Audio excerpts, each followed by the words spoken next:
asifiwe Yesu. Namshukuru asubuhi ya leo kwa sababu amenitenda mema. Bwana wetu asifiwe. Ameniokoa, amenilinda, amenihifadhi. Na ndiposa namshukuru kwa matendo yake. Kama vile mwibaji alisema, kama sio wewe, hivi ningekuwa wapi? Kwa hivyo namshukuru Bwana kwa sababu si kama upendo, kama sio upendo wa Kristo, kila mmoja wetu hangekuwa mahali hapa siku ya leo. Lakini upendo wa Kristo ni thabiti ya kwamba Yesu anakupenda hii kiasi ya kwamba ametupatia nafasi nyingine. Bwana wetu asifiwe. Kwa hivyo tunataka kumshukuru Bwana asubuhi ya leo kwa sababu ya kutupatia nafasi nyingine. Bwana wetu asifiwe. Kufika kwa nyumba ya Mungu, ama kuwa umeokoka, ama ukiwa una afya wa mwili na wa kiroho, tunapaswa kushukuru Bwana. Bwana wetu asifiwe. Kwa hivyo siku ya leo mimi niko na mimi Mungu amenitumia siku ya leo, na najua kwamba tutaendelea vizuri, najua kwamba Mungu atatuendelea. Bwana wetu asifiwe. Kutoka wakati tulifika mahali hapa, maneno imekuwa ikitajwa ukuu wa Bwana kuanzia kwa nyimbo. Tunaona kwamba ukuu wa Bwana ni mkuu katika maisha yetu. Ndiposa tunafaa kuishia huyu Yesu na kumpenda kila wakati. Bwana wetu asifiwe. Nataka kuenda straight to the word of God, which God has given me today. Najua kwamba na tunajua kwamba Yesu ataendelea kila mmoja wetu. Bwana wetu asifiwe. Ile neno haya siku ya leo Mungu amenipatia, the title or the theme is Jesus in the storms. Bwana wetu asifiwe. Yesu katika dhoruba. Bwana wetu asifiwe. Yesu katika dhoruba. Bwana wetu asifiwe.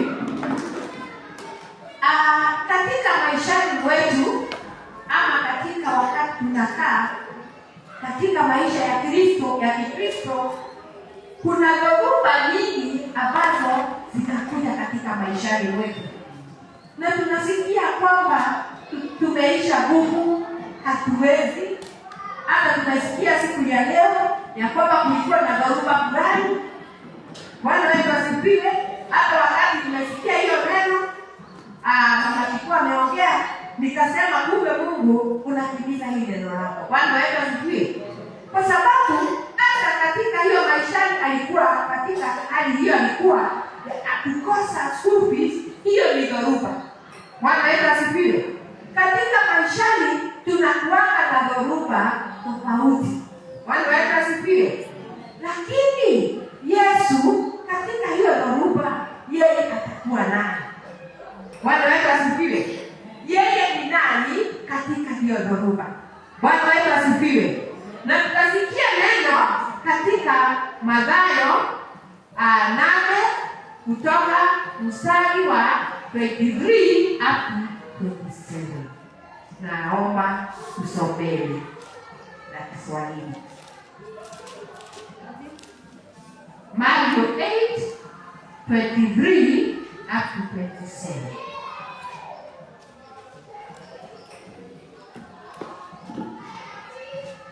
Mathayo 8:23 hadi 27. Naye alipoingia kwenye chombo, wanafunzi wake wakamfuata. Ghafla kukainuka dhoruba kali baharini, hata chombo kikaanza kufunikwa na mawimbi. Tazama tena. Naye alipoingia kwenye chombo, wanafunzi wake wakamfuata. Ghafla kukainuka dhoruba kali baharini, hata chombo kikaanza kufunikwa na mawimbi. Lakini Yesu alikuwa amelala usingizi. Wanafunzi wake wakamwendea na kumwamsha wakisema, Bwana, tuokoe, tunazama. Naye Yesu akamwambia, kwa nini mnaogopa enyi wa imani haba? Kisha akaamka na kukemea dhoruba na mawimbi, na ukawa shwari kuu. Wale watu wakashangaa wakisema, ni mtu wa namna gani huyu, hata upepo na mawimbi yanamtii. Bwana Yesu asifiwe. Tumesikia neno lake la Mungu. Biblia inasema ya kwamba Yesu alikuwa ametoka katika mlima. Ukisoma hapo mbele, Yesu alikuwa ametoka katika mlima. Na wakati alikuwa ametoka mlimani, alikuwa anaongea na watu the crowd. Alikuwa ameongea mambo ya so many parables. Na wakati ilifika ya kwamba akafikiria kwamba anataka kwenda the other side of the lake. Waliwaita asifiwe. Biblia ndio inasema hapo mbele, he wanted to go to the other side of the lake. Na wakati alikuwa anataka kwenda the other side, lazima hata katika maishani, lazima katika hii maisha tunayekaa katika lake, lazima tuingie kwa boti. Waliwaita asifiwe. Na kiposa Yesu hakuwa nyingine akaenda the other side of the lake isipokuwa kuingia katika the boat. Waliwaita asifiwe. Biblia inasema ya kwamba aliingia katika boat. Waliwaita asifiwe. Na wakati aliingia, Biblia inasema ya kwamba the disciples followed him. Hapo ndio kwanza ilikuwa inanifurahisha sana. Ati the disciples followed him. Bwana wetu asifiwe. Sasa kitu moja naona ni ya kwamba katika boat ama katika marekebu tunaona ya kwamba ni wokovu. Bwana wetu asifiwe. Inaweza linganishwa or its significance ni wokovu. Bwana wetu asifiwe. Na katika Kristo hapo ndio tunaweza pata wokovu. Bwana wetu asifiwe. Tunasikia kwamba the disciples followed him. Bwana wetu asifiwe. Katika hii maisha tukitaka kuingia katika wokovu, lazima tufuate Kristo. Bwana wetu asifiwe. Tuko pamoja. Leo niko na nita teacher. Bwana wetu asifiwe. Today I want to be an evangelist. I'll be a teacher. Bwana wetu asifiwe. Tunaona ya kwamba alitaka kwenda the other side. Na kwenda the other side wapendwa, katika ile side nyingine tutaendaje kwa Kristo? Wapendwa, tutaenda tukiwa katika boti, katika wokovu wa Kristo. Ndio tutaweza kuvuka ile side nyingine. Bwana wetu asifiwe. Ati ng'ambo ile nyingine hatuwezi fika bila kuingia katika marekebu. Bwana wetu asifiwe. Na marekebu ambayo tutaingia ndani yake itakuwa wokovu. Bwana wetu asifiwe. Na tunaona ya kwamba Yesu akiwa mahali hapa akaingia hiyo marekebu, naye wanafunzi wake wakamfuata na wakaingia, lakini walikuwa wanataka kwenda ile ng'ambo nyingine. Kwa hivyo wewe Mkristo uliamua ukakuwa mwokovu, na mwenye hujaokoka na kuomba siku ya leo utake kuingia katika hiyo marekebu. Bwana wetu asifiwe. Lakini katika hiyo marekebu kuna so many things. Wapendwa, tunataka kwenda nyingine na moidi. Ati Yesu ndio daraja ya kwenda, si mwibaji alisema. Ati ukitaka kwenda ile mambo ingine, Yesu ndio daraja. Bwana wetu asifiwe. Na ndiposa the disciples had to pass through after to get into the boat, so that they get to the other side of the lake. Bwana wetu asifiwe. Nasi kufika mbinguni lazima tuingie katika hili boti. Bwana wetu asifiwe. Lakini tunasikia kwamba hapo mbele inasema ya kwamba wakati tu waliingia tu. Bwana wetu asifiwe. Hiyo kitu ilikuwa inanipatia nguvu ya kwamba tu wakati tu wameingia, hata wakati tu tumeingia katika wokovu, wakati tu tumeamua kwamba sisi tunataka kufuata Yesu, sisi tunataka kukuwa Wakristo, tukiingia katika hiyo marekebu hivi ndani. Bwana wetu asifiwe. Macharities inaanza hapo hapo. Bwana wetu asifiwe. Na ndiposa katika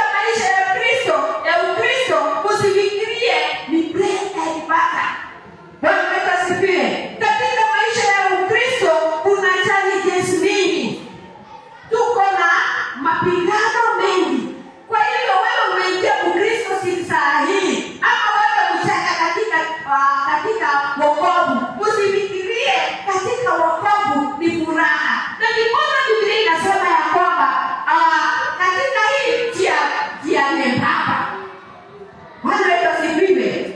Hii njia ni nyembamba. Kwa sababu gani? Kuna ingine pana na kuna ingine nyembamba. Katika hii njia nyembamba lazima ujisqueeze.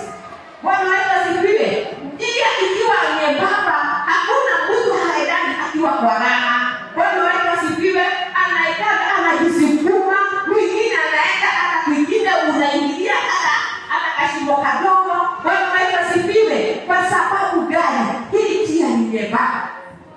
Na ndiposa wakati waliingia tu kwa boti, Biblia inasema ya kwamba kukaanza na kuwa na dhoruba. Bwana wetu asifiwe. Kwa hivyo hata maisha yetu ya Ukristo tusifikirie maisha ni mzuri. Bwana wetu asifiwe. Biblia kwa Kizungu inasema suddenly furious storms started. Bwana wetu asifiwe. Na Biblia inasema ya kwamba sio dhoruba tu kawaida. Sijui kama hiyo jina furious ya kwamba imekasirika. Bwana wetu asifiwe. Ati hii dhoruba si haikuwa dhoruba ya kawaida. Bwana wetu asifiwe. Ni dhoruba ambayo imekasirika. Ukienda kule Mombasa, utaona ya kwamba utapata dhoruba. Kuna wakati kuna dhoruba polepole inatembea tu polepole. Hiyo wewe inatembea polepole. Lakini masaa ya jioni ikifika, unaona ya kwamba kidhoruba kinainuka, unaona kama ni kibuti ama kimaute kiko huko na kumbe ni dhoruba. Bwana wetu asifiwe. Biblia inasema ya kwamba wakati tu waliingia kwa boti, wakati waliingia tu kwa merikabu, hapo dhoruba ikakuja. Na hiyo dhoruba ilikuwa imekasirika. Hiyo ndio jina la Biblia. Bwana wetu asifiwe. Ilikuwa imekasirika. Ama hiyo dhoruba ilikuwa kali sana. Bwana wetu asifiwe. Katika maishani mwetu tumeingia katika wokovu. Maisha inakuja na mambo mengi. Katika Ukristo kuna kudhihakiwa.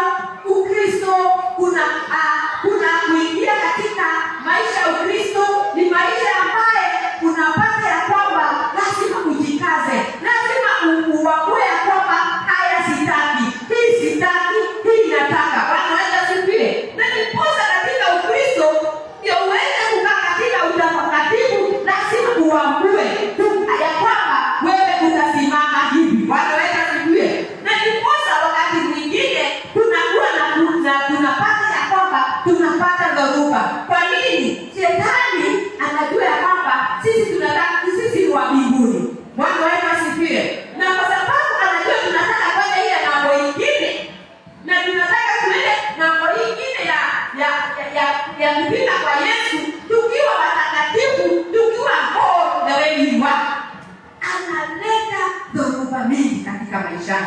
Bwana wetu asifiwe. Dhoruba zinaweza kuwa nyingi katika maishani mwetu. Inaweza letwa na madhiba, inaweza letwa na familia zetu, inaweza letwa na kila hali ya maishani. Bwana wetu asifiwe. Inaweza kuwa dhoruba, inaweza kuwa kama ikuje ikiwa ugonjwa. Bwana wetu asifiwe. Lakini Biblia inasema ya kwamba wakati hiyo dhoruba iliingia na ilikuwa kali sana, tunasikia kwamba hiyo ikaanza kupeleka hiyo marikebu. Bwana wetu asifiwe. And it started sweeping away the boat. Bwana wetu asifiwe. Ikaanza kupata hiyo boat ikakuwa sio spidi. Bwana wetu asifiwe. Ikaanza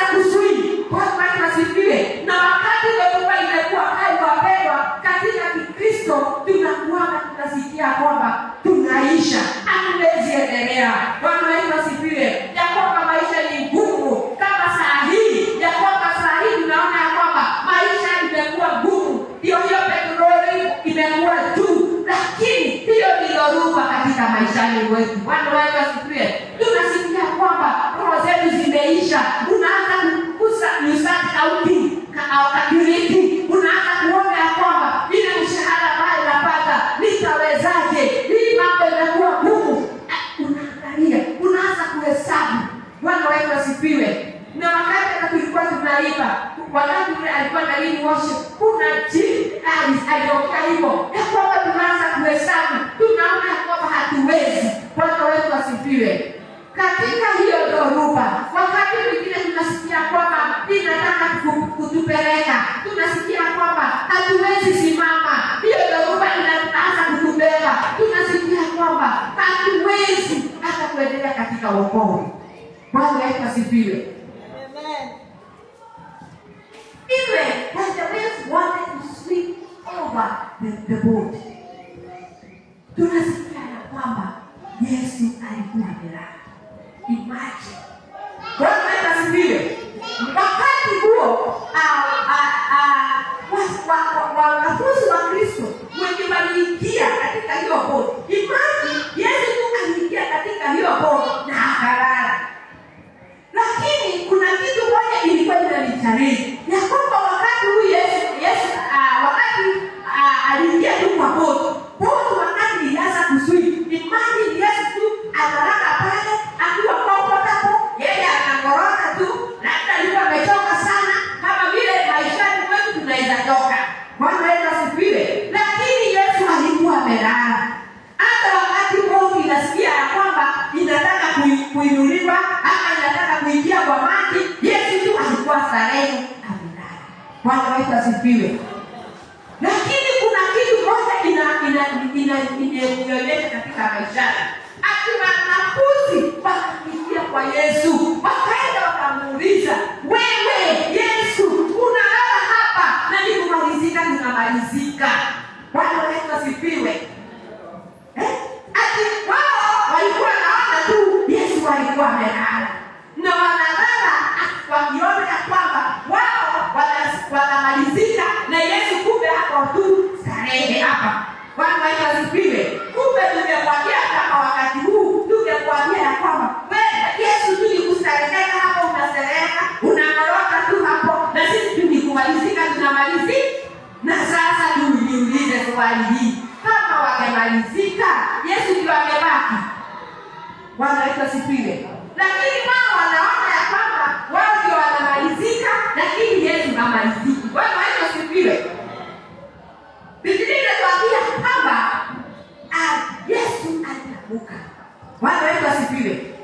Kitu moja nataka kukuambia kwamba wakati dhoruba ziko mingi, Bwana wetu asifiwe, wakati ambapo unasikia kwamba maishani mwako kuna dhoruba ambazo zinakuja zinakupiga side na side, Bwana wetu asifiwe, unafaa kufanya nini mpendwa? Bwana wetu asifiwe. Unafaa kuita Mungu. Bwana wetu asifiwe. Unafaa kuita Mungu. Uzuri wa kuwa Mkristo, uzuri wa kuingia katika marikebu ni ya kwamba uko na Yesu karibu. Bwana wetu asifiwe. Hiyo ndio kitu ya muhimu, ya kwamba ukiwa katika marikebu ndani, Yesu ako karibu na wewe. Bwana wetu asifiwe. Utaenda kilomita mbali kwenda kumtafuta, na ndiposa wanafunzi hawangeweza kuenda kilomita kubwa nyingi, walienda tu kwa Yesu mahali alikuwa amelala, wakamwambia Yesu nakukuja, angalia tunamalizika. Bwana wetu asifiwe. Angalia sisi ni kumalizika, tunamalizika, wewe tu ni kulala unalala. Lakini swali moja tunakuuliza wapendwa, unafikiria Yesu hapo anajua? Alikuwa anajua. Bwana wetu asifiwe. Kwa sababu yeye ndiye mkubwa wa hiyo Bwana wetu asifiwe. Yesu alikuwa anajua. Si ati wewe ukifikiria, wewe ama wanafunzi wakifikiria walikuwa wanaona Yesu ni kama alikuwa analala. Lakini kuna kitu moja alikuwa anafanya. Sijui kama leo tunasema alikuwa anawakulia jao. Saa hii tunaweza sema ni kama alikuwa anawakulia jao. Lakini sio kukulia jao. Alikuwa anajua kwamba hii wewe iko hapa. Bwana wetu asifiwe. Na hapa wanafunzi wangu ni kumalizika, wanamalizika. Bwana wetu asifiwe. Lakini kuna kitu moja alikuwa anataka. kwamba alikuwa anahitaji ya kwamba waende kwake. Bwana wetu asifiwe. Katika wakati tuko katika hiyo storm, tumeenda wapi wapendwa? Bwana wetu asifiwe. Wakati storm zimekuwa mingi, where do we go to? Bwana wetu asifiwe. God requires us to go to him. Bwana wetu asifiwe. Kwa sababu alikuwa na hitaji ya kwamba wakati hiyo merikabu inaanza kupigwa na hiyo the waves, Bwana wetu asifiwe, ama hizo storm, walikuwa nataka ya kwamba Yesu mwenyewe aende wachukue hatua, waende kwa Yesu na mwambie kwamba Yesu, tunahitaji usaidizi wako. Bwana wetu asifiwe. Kwa hivyo hata katika maishani mwetu tunahitaji Kristo, lakini kile kizuri ya kwamba tuwe katika marikebu. Bwana wetu asifiwe. Tusiwe nje. Bwana wetu asifiwe. Huko nje, those who are outside the boat, Bwana wetu asifiwe, hizo storms ziliwamaliza. Bwana wetu asifiwe. Lakini the good thing of the disciples, they were in the boat. Bwana wetu asifiwe. Walikuwa katika merikabu.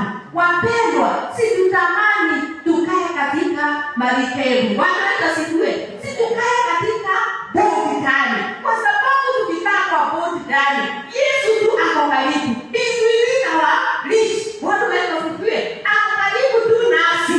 Kile tutachukua tu ni hatua. Twende tukamwambie Yesu, Bwana wa Mungu, tukumbuke. Bwana wetu asifiwe. Wakati marekabu imekuwa kali, wakati maisha imekuwa ngumu, wakati mtoto wako ameharibika, ya kwamba anakunywa bangi, mwingine anakunywa pombe, Bwana wetu asifiwe, mwingine anatukana wewe, kwa sababu si kusema ya kwamba watoto wetu wameokoka. Bwana wetu asifiwe. Wengine mpaka wanatukana na mama. Bwana wetu asifiwe. Wakati huo umefika mahali hapo, where do we go to?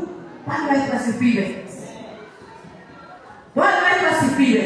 Tunaona ya kwamba walikimbia kwa Yesu because Jesus was in the reach of their reach. Bwana wetu asifiwe. Alikuwa karibu na wao, wakamfikia, wakamwambia Yesu, tunaisha. Bwana wetu asifiwe. Na Yesu alifanya namna gani? Wakati aliitwa Yesu, mwambie. Bwana wetu asifiwe. Mwimbaji alisema ya kwamba mwambie. Bwana wetu asifiwe. Anahitaji tu wewe umwambie. Si ati ajui unahitaji, anajua kwamba wewe mwambie. Bwana wetu asifiwe. Biblia inasema ya kwamba and it shall be given to you. Now, and it shall be open. Bwana wetu asifiwe. Kwa hivyo anahitaji umwambie. Bwana wetu asifiwe. Ndiposa hawa wanafunzi, kwa sababu walikuwa katika marikabu, all what they want to do is to go and tell Jesus.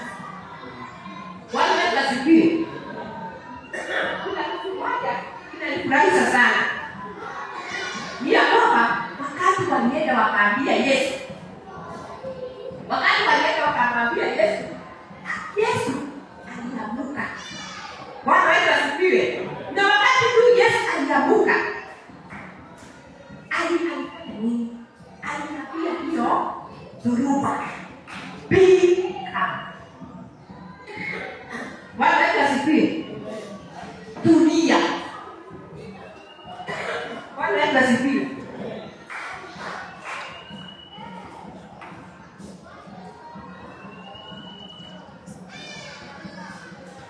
Aliambia tu tulia. Bwana wetu asifiwe. Katika maishani mwetu tunaweza kuwa na dhoruba. Bwana wetu asifiwe. We need Jesus. Yes. Tunahitaji Yesu. Yesu peke yake.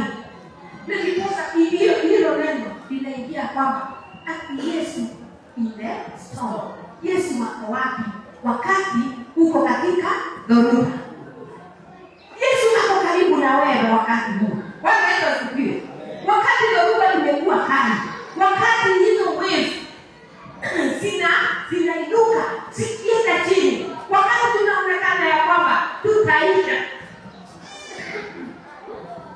Wakati tunaonekana kwamba tutaisha, Biblia inatuambia kwamba Yesu ako karibu nasi. Bwana wetu asifiwe.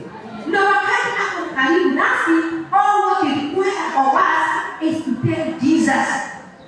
Tumwambie huyu Yesu, na tukimwambia huyu Yesu, Yesu atatuliza hizo storms. Bwana wetu asifiwe. Na wakati walituliza, waliangaliana, wakaliuliza, huyu Mungu ni huyu Yesu ni nani? Mwenye anatuliza kwani hawa storms mpaka wanamsikia. Bwana wetu asifiwe. Ili ambaye chochote kinakusumbua katika maishani mwako, Yesu ataweza. Bwana wetu asifiwe. Yesu ni mweza. Bwana wetu asifiwe. Tukitaka tusomewe pahali ambapo tulikuwa stops. Lakini tunasikia kwamba vile Yesu mwenyewe alifanya. Na ni katika Exodus 14 kuanzia 10 to 22.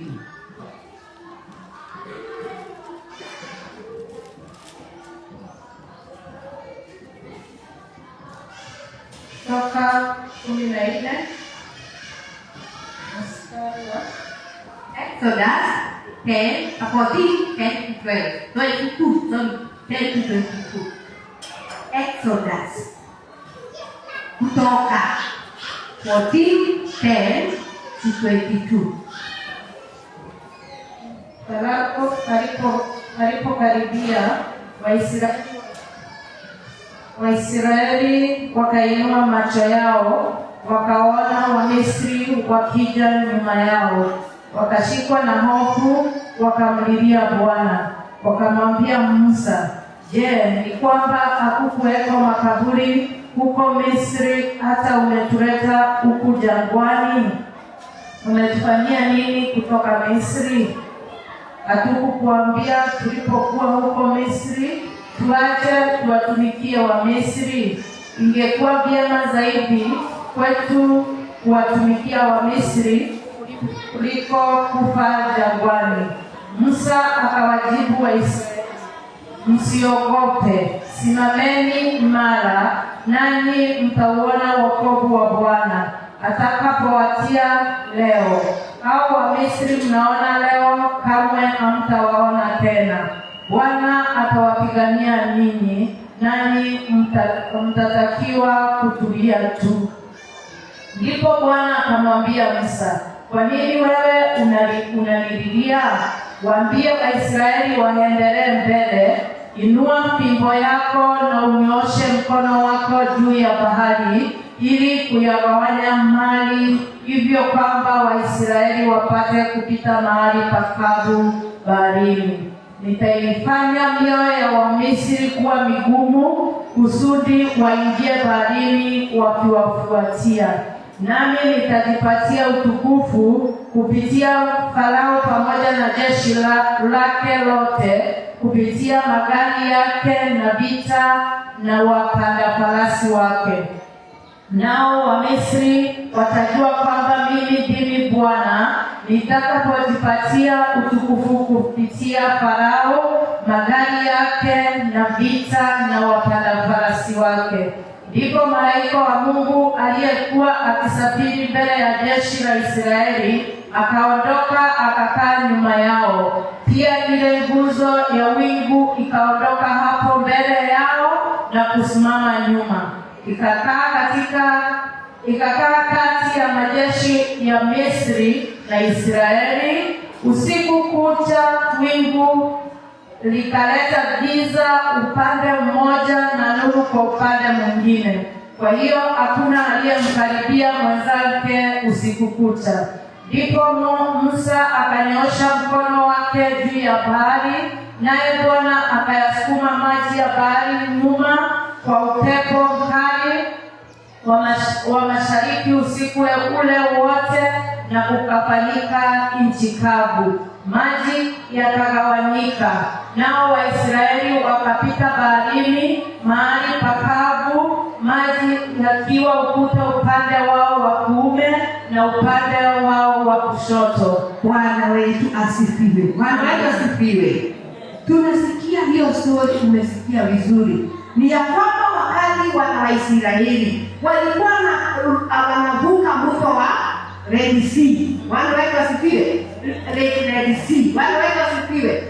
Walikuwa wanaona ya kwamba wanafuatwa na Farao na Egyptians. Walikuwa wanafuata. Na wakaona hapa kuna Red Sea na hakuna njia. Bwana wetu asifiwe. Wakaona hapa kuna storm. Hapa hasiwezi kupita. Bwana wetu asifiwe. Wakati storm inakuja, Bwana wetu asifiwe, unakuwa ya kwamba hakuna njia. Bwana wetu asifiwe. Hakuna njia nyingine. Na hata hapo ndio unakumbuka ya kwamba disciples walikuwa wanamulilia Mungu, wanalilia Yesu. Kwa sababu walikuwa wanajua ya kwamba hii haiwezekani. Bwana wetu asifiwe. Wana Israeli walikuwa wakati wavuke katika Red Sea, lakini wanaona ya kwamba Wafarao wamewafuata, na wakati wako wamewafuata wamewakaribia kabisa. Wamewakaribia kabisa, wameona ya kwamba sasa tunaisha. Wewe unataka kuona ya kwamba wakati saa zingine unakuwa kama hawa wana Israeli, shetani amekufuata. Unaona ya kwamba mimi siwezi, mimi sina njia kupotea, sina njia ya maigeti sina. Bwana wetu sifiwe. Unaona ya kwamba wewe katika hiyo maisha uko kwa storms. Bwana wetu asifiwe. Hujui utafanya nini. Bwana wetu asifiwe. What did Jesus do such a time as that? Bwana wetu asifiwe. Wakati walikuwa wamepika ya kwamba wako katika hii wamepika, wameona ya kwamba, na Musa anaona ya kwamba hata yeye hata akiwa kiongozi akaona kweli tutafanya nini. Lakini wana wa Israeli wakaanza kupigia kelele Musa. Wakaanza kumuuliza, wewe ulituleta kutoka Misri, Bwana wetu asifiwe, ukatuleta hapa jangwani ukuje utuue hapa. Bwana wetu asifiwe. Saa zingine kama Wakristo tunapikana mahali hapa, tunaona ya kwamba hii storm iko mbele yetu ni kubwa sana, na tunaona ya kwamba we lose hope. Bwana wetu asifiwe. Tunaona ya kwamba, na ndiposa hapa tunaona ya kwamba in the storms, one of the point is we lose hope. Bwana wetu asifiwe. Tunaona ya kwamba hatuna njia, hatuna kwa kuenda. Bwana wetu asifiwe. Hata wale wanafunzi walikuwa wameona ya kwamba hawana njia, au wataisha tu kwa maji. Bwana wetu asifiwe. Hata hawa wana Israeli walifika mahali wakaona ya kwamba they lost hope. Wakaona hapa hatuwezi enda, hatuwezi vuka hii Red Sea. Bwana wetu asifiwe. Na wakaona ya kwamba, na ndiposa wakaanza kutetesha Musa. Sijui wewe unatetesana nani? Bwana wetu asifiwe. Na unaona naye wadisciple walienda kutetesha Yesu, ati wewe angalia, mbona uko hapa na tunakufa. Bwana wetu asifiwe. Mbona unaendelea kulala na hapa tunakufa. Bwana wetu asifiwe. Naye hawa wa Israeli wakaanza kutetesha Musa. They lost hope completely. Wakaanza kutetesha Musa. Wakaona ya kwamba wewe Musa ulituleta jangwani, ulikuwa unataka kutuua. Bwana wetu asifiwe. Bwana wetu asifiwe. Wakati walifika mahali hapo, Musa alimwambia, wait and see. Bwana wetu asifiwe.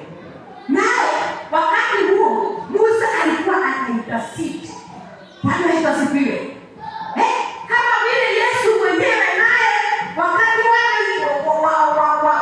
watume walimwambia, alianza kuambia Mungu aliye mbinguni, fanya kitu Bwana. Mungu fanya kitu, ndio watu wajue kwamba wewe unaishi.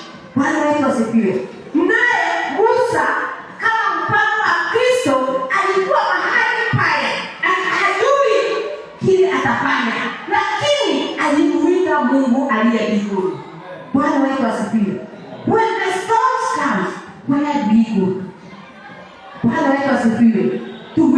Mungu. Bwana wetu asifiwe. Wakati storms zimekuwa mingi, tuite Mungu aliye mbinguni. Bwana wetu asifiwe. In the storms we should call unto Jesus. Bwana wetu asifiwe. God is so faithful. God is merciful. When we call unto him, he's coming for our need, come for our rescue. Bwana wetu asifiwe. Atakuja na atatuinua na atatuokoa from one glory to another. Bwana wetu asifiwe. Wakati hao aliwaambia kwamba in verse 14 Biblia inasema kwamba when they saw the land sea, waliona kwamba hawataweza. Bwana wetu asifiwe. Lakini kuna kitu moja Musa alifanya. God gave the assurance to Moses ya kwamba nitakuwa pamoja na wewe. Bwana wetu asifiwe. God always gives us assurance ya kwamba katika storms, remember we should be in the boat. Bwana wetu asifiwe. Ile kitu ya muhimu ni kuwa katika boat. Bwana wetu uwe katika marekabu. Kwa sababu usipokuwa nje ya marekabu utaishi mpendo. Bwana wetu asifiwe. Na hapa tunaona ya kwamba hawa Waisraeli kama wangekuwa katika boat, kwa sababu tunasikia kwamba the crowd ilikuwa moja inawaongoza na ingine iko nyuma yao. Kwa mbele kulikuwa na mwangaza na nyuma kulikuwa na crowd. Yaani ilikuwa inawazuia Egyptians wasiweze kuwaona. Bwana wetu asifiwe. Kwa hivyo ile kitu ya maana ni tukae katika boat. Bwana wetu tukae katika wokovu. Hiyo ndio ya maana sana. Tukae katika wokovu. Na tunasikia kwamba wakati huo Musa akawaambia ati Mungu atakuwa fight for you. Bwana wetu asifiwe. In verse 14 the Bible says God will fight for you only to be still. Bwana wetu asifiwe. Akawapatia the assurance God will fight for you. Mungu atakupigania. Wewe simameni imara. Bwana wetu asifiwe. In the storms, God will fight for you. Just be still. Bwana wetu asifiwe. Simama tu imara. Katika storms utaona mkono wa Mungu. Bwana wetu asifiwe. Na hapo ndio tunaona ya kwamba wakati Musa alipatiwa hiyo assurance na Mungu, aliambiwa ya kwamba chukua kijiti chako. Na kwanza Biblia akawaambia kwamba the Egyptian wa Misri wenye unaona hapa. Bwana wetu asifiwe. Wa Misri wenye unaona hapa hamtawaona tena. Bwana wetu asifiwe. Simama imara. Simama imara. Wewe ukiwa Mkristo useme ya kwamba ile dhoruba ambayo unaipitia uiambie. Bwana wetu asifiwe. Iambie siku ya leo ya kwamba wewe dhoruba ambaye unaniadamu, nimekuambia kwamba kutoka leo sitaki kukuona hapa. Bwana wetu asifiwe. Na akaambiwa kwamba Musa akasema ya kwamba the Egyptians you see them, you will not see them again. Bwana wetu asifiwe. Kwa hivyo hata katika sisi, katika maishani mwetu, tunaona ya kwamba dhoruba zikiwa mingi, ile inahitajika kwetu ni tusimame imara. To be still. Usiwe mtu wa hapa leo, kesho pale. Leo uko kanisani, kesho uko kwa kunyumba. Be still. Bwana wetu asifiwe. Be still. Simama imara. Leo usiwe ule alikuwa anaibiwa changanya. Wewe leo uko hapa, leo wewe ni Mkristo, kesho ni mtu mwingine. Bwana wetu asifiwe. Be still and the salvation of God. Bwana wetu asifiwe. Katika dhoruba, katika hiyo shida ambayo unapitia, unaona ya kwamba Mungu hawezi. Bwana wetu asifiwe. Labda ni ukosefu wa kazi. Just be still and receive the salvation of God. Bwana wetu asifiwe. Simama imara. Ita Kristo. Ile ya muhimu ni kuita Kristo. Musa hakuenda kwingine, alienda kwa Mungu. Akamwambia Mungu, nitafanya nini? Naye Mungu akampatia solution. Akamwambia kwamba the dangers you see, you don't see them again. Bwana wetu asifiwe. Hata disciple when dhoruba ilikuwa ngumu, hawakuenda kwingine, walienda kwa Kristo kwa sababu Kristo alikuwa karibu. Bwana wetu asifiwe. Kwa hivyo hata nasi ni tuite huyu Kristo. Na tunasikia kwamba wakati dhoruba hiyo ilikuwa kama wakati huo sasa wameona kwamba wa Egyptians ama wa Misri wako karibu kabisa kuwashika. Bwana wetu asifiwe. Mungu alipatia solution. Bwana wetu asifiwe. Katika dhoruba, God will always give a solution. He will always give a way out. Bwana wetu asifiwe. Usijali ati mafuta imekuwa tukoti. Ati tuko kifanya. Ati sasa sitakuwa nikikunywa sukari, sitakuwa nikifanya. Mimi sasa nimeisha. Angalia kaka. Niko zero. Tunaanza kuhesabu hivyo. Angalia. Kama wakati huo tuite Kristo, God will give a solution. Bwana wetu asifiwe. Tunaona kwamba wakati huo hiyo dhoruba ilikuwa kali sana, ya kwamba Waisraeli walikuwa wanaona ya kwamba hii ni ziwa, haiwezi kupitika, hakuna njia. God created a way. Bwana wetu asifiwe. Akaambia Musa ya kwamba chukua fimbo yako na uelekeze katika hiyo ziwa Red Sea. Bwana wetu asifiwe. Imagine, alichukua tu fimbo yake akaielekeza katika the lake ama the sea.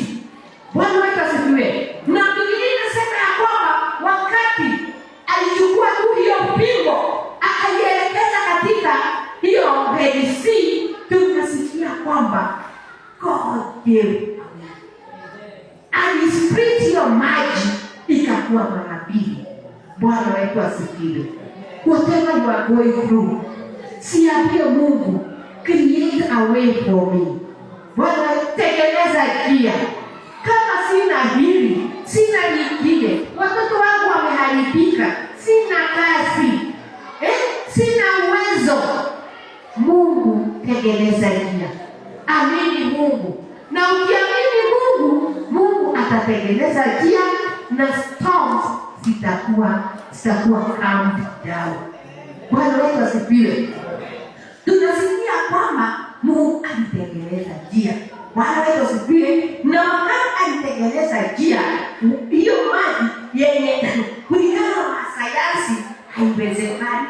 Kwanza, the force of gravity haiwezekana, because the force of gravity inaenda chini. Everything inapungua chini. Bwana wetu asifiwe. Lakini tunaona kwamba it was against the force of gravity. Hiyo maji iliweza kuseparate. Bwana wetu asifiwe. Na kwa hivyo kama vile mchungaji alisema, mambo ya Mungu inashangaza. Bwana wetu asifiwe. Mambo ya Mungu iogope, kwa sababu Mungu anatengeneza njia pahali hakuna. Bwana wetu asifiwe. He makes a way where there is no way. Bwana wetu asifiwe. Tunaona ya kwamba alitengeneza njia. Wana wa Israeli walikuwa wameona hii ni storm kubwa sana, hii ni dhoruba kali sana, hatutaweza, lakini Mungu alitengeneza njia. Na hao wa Israeli wakatembea katika hii njia wakiwa na furaha sana, wakiona kwamba Mungu amefanya